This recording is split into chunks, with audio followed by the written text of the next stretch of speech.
semuanya. Cerita tentang gangster rasa-rasanya tidak pernah selesai. Baru-baru ini, media sosial situs dewasa digemparkan dengan kasus dari seorang wanita yang menjadi salah satu ketua dari kelompok kejahatan yang terbesar di negara Amerika Selatan. Wanita itu menjadi aktor utama dari banyak kasus penyerangan di kantor kepolisian dan perampokan yang dilakukan oleh sejumlah pria bersenjata. Dan dari beberapa sumber yang saya dapatkan, hal yang dilakukan oleh si wanita itu untuk menjadi seorang ketua mafia adalah dengan menghabisi suaminya sendiri dan memotongnya hingga menjadi beberapa bagian. Wanita itu membunuh suaminya tepat di sebuah acara ulang tahun dari anak mereka yang kedua, dan wanita tersebut menembak kepala dari suaminya di depan anak mereka yang pertama. Dalam kejadian itu, beberapa peluru berhasil menembus kepala dan membuat suaminya langsung tidak bernyawa. Si wanita melakukan kesadisan itu dengan kesadaran penuh karena dia berambisi untuk menggantikan suaminya sebagai seorang ketua kartel narkoba dan berkeinginan menguasai keseluruhan peredaran narkoba di kota tempat suaminya berkuasa. Menurut keterangan yang saya dapatkan dari artikel luar negeri, diketahui bahwa wanita yang menjadi pelaku atas kekejaman tersebut bernama Camila Murodin yang berusia 28 tahun. Ia tinggal di pemukiman yang padat penduduk di salah satu kota di negara Brazil. Dan suami yang menjadi korban atas kekejaman dari wanita tersebut bernama Ricardo Estas Murodin yang berusia sekitar 32 tahun dan bertempat tinggal di kota Paraná di provinsi Maranhão di negara Brazil. Menurut keterangan dari berbagai sumber, Ricardo adalah seorang ketua yang paling dihormati di kota Paraná. Ricardo juga terkenal sebagai seorang pemimpin yang sangat kejam karena dia tidak segan-segan untuk melakukan penyerangan pada kelompok yang ia anggap sebagai penghalang.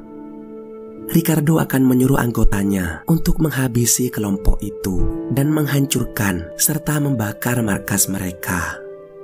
Posisi Ricardo yang berada di pucuk kekuasaan membuat beberapa orang sangat berkeinginan untuk menjadi penerusnya. Bahkan orang-orang tersebut berambisi menggantikannya dengan cara-cara yang licik. Beberapa kali Ricardo merasakan percobaan pembunuhan, namun saat itu ia berhasil melarikan diri dan lolos dari serangkaian percobaan pembunuhan tersebut. Ricardo sebenarnya tidak takut pada sebuah kematian karena menjadi seorang ketua dari kelompok kejahatan sudah menjadi resiko akan keselamatan dari hidupnya itu sendiri. Ricardo juga tidak pernah meminta pengawalan yang ketat dari anak buahnya, terlebih saat dia sedang berada di dalam rumah. Dia lebih memilih untuk ditinggalkan hanya bersama dengan keluarganya. Hal itu sebenarnya membuat keselamatan Ricardo sangat berisiko karena musuhnya akan sangat mudah untuk melakukan penyerangan terhadapnya, dan hal itulah yang membuat Ricardo terjebak dengan keputusannya sendiri.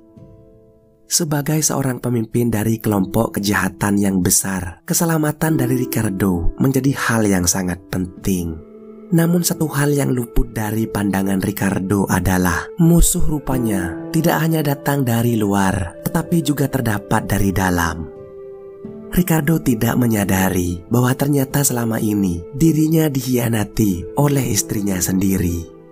Dia terkecoh bahwa seseorang yang berkeinginan menggantikan posisinya ternyata adalah orang yang paling dia sayangi.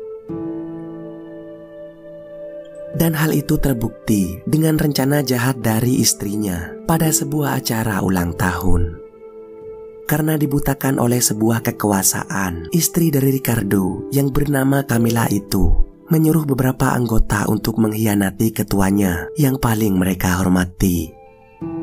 Camila yang memiliki komunikasi luar biasa hebat berhasil membujuk beberapa anggota untuk merencanakan pembunuhan terhadap Ricardo pada sebuah acara ulang tahun dari anak kedua mereka. Dengan kelicikannya, Camila kemudian menutup rumahnya untuk beberapa anggota loyalis dari suaminya. Dirinya tidak membiarkan mereka untuk masuk dalam acara tersebut, dan rencana jahat itu tersusun dengan sangat rapi. Camilla selanjutnya mengajak suaminya untuk masuk ke dalam kamar setelah acara ulang tahun itu selesai. Dia kemudian membujuk suaminya untuk melakukan persetubuhan dan meminta suaminya melepas semua pakaian yang dikenakannya. Mereka kemudian melakukan adegan suami istri itu seperti biasanya.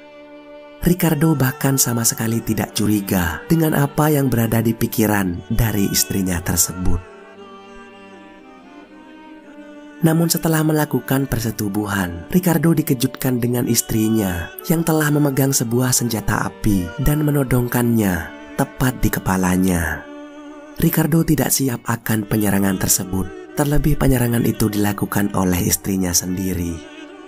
Ricardo kemudian meminta Camilla untuk menurunkan senjata tersebut dan meminta penjelasan atas keinginan dari Camilla. Namun Camilla tidak sedikit pun mengurungkan niatnya untuk memantik pelatuk tersebut dan ditembakkan ke kepala dari Ricardo. Benar saja, Camilla seketika itu langsung menembakkan 2 buah peluru ke kepala dari suaminya dan Ricardo langsung tersungkur tidak berdaya. Beberapa peluru kemudian kembali dihujamkan ke tubuh dari Ricardo. Setelah berhasil menghabisi suaminya, Camilla kemudian meminta beberapa orang anggota untuk membawa suaminya ke sebuah gudang di rumah tersebut. Ia berencana untuk memotong beberapa bagian tubuh suaminya dan merencanakan rekayasa atas kematian dari Ricardo. Saat beberapa anggota membawa mayat Ricardo, kejadian itu sempat disaksikan oleh anak pertama dari Ricardo. Namun karena Camilla menyadari hal tersebut, ia kemudian membawa anaknya untuk masuk ke dalam kamar dan menguncinya. Di sana beberapa anggota yang sebelumnya sudah dibujuk oleh Camilla untuk mengkhianati suaminya itu, kemudian memotong beberapa bagian tubuh dari Ricardo. Pekerjaan seperti ini sebenarnya adalah pekerjaan yang menjadi rutinitas untuk mereka karena sebagai seorang anggota kelompok kejahatan, jiwa pembunuh adalah sebuah kewajiban yang harus mereka miliki. Camilla yang menyaksikan setiap proses tersebut merasa terpuaskan karena terbayang kekuasaan dari suaminya akhirnya menjadi miliknya. Setelah proses pemotongan tubuh dari Ricardo selesai, Camilla kemudian menyuruh anggota tersebut untuk membuangnya di sebuah parit di salah satu desa terpencil. Dia merencanakan bahwa tubuh itu akan ditemukan oleh pihak kepolisian dan ia akan menceritakan kebohongan kepada semua anggota yang menjadi loyalis dari suaminya. Cerita bohong itu adalah terkait penculikan suaminya oleh beberapa orang yang tidak dikenal, yang diduga adalah kelompok yang bermusuhan dengan kelompok mereka. Dan dari sanalah Camilla akan bertugas sebagai ketua untuk menggantikan suaminya yang telah gugur tersebut. Camilla kemudian akan menghasut para anggotanya yang lain untuk membalaskan dendam kematian suaminya terhadap kelompok musuh itu. Dan jika penyerangan itu berhasil, dirinya akan sangat dipercaya oleh anggota loyalis dari suaminya untuk menjadi ketua dari kelompok mereka selama-lamanya. Rencana Camilla mulai menjadi kenyataan saat polisi menemukan jasad Ricardo. Namun pihak kepolisian ternyata tidak tinggal diam. Dalam menangani kasus penemuan potongan tubuh tersebut, Camilla dipanggil untuk dimintai keterangan. Di luar dugaan, petinggi kepolisian tersebut memaksa kasus itu harus terungkap. Beberapa penyidik dari kota bahkan didatangkan dan menggantikan penyidik sebelumnya yang bekerja sangat lambat karena disuap oleh Camilla Murrodin. Mereka kemudian terus mencari bukti yang kuat dan meminta keterangan dari banyak pihak. Hingga suatu titik terang berhasil mereka temukan lewat sidik jari yang berada di potongan tubuh dari Ricardo. Beberapa sidik jari itu berjumlah 3 orang, dan salah satu sidik jari tersebut mengarah kepada istri dari Ricardo itu sendiri. Pihak kepolisian dari kota kemudian melakukan interogasi secara mendalam terhadap Camilla dan keluarganya. Mereka meminta keterangan terkait penculikan dari Ricardo dan siapa saja orang yang terakhir bersamanya sewaktu dia masih hidup.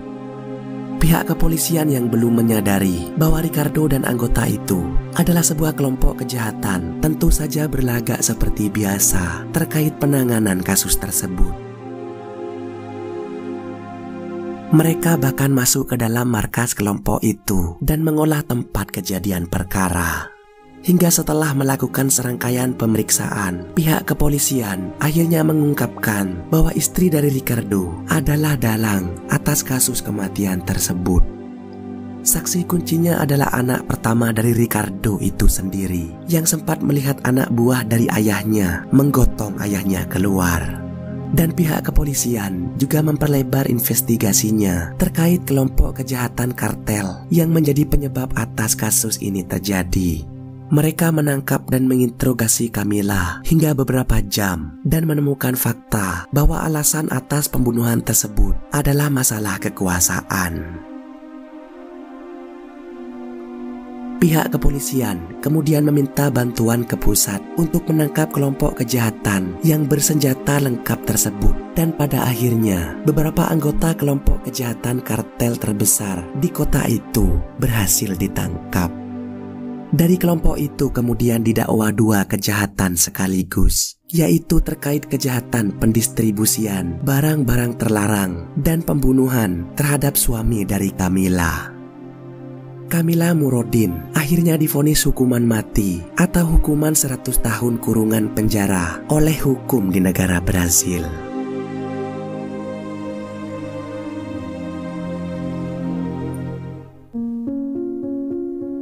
Dalam cerita ini kita bisa belajar bahwa pengkhianatan bisa datang dari siapa saja, bahkan termasuk orang-orang yang paling kita sayangi.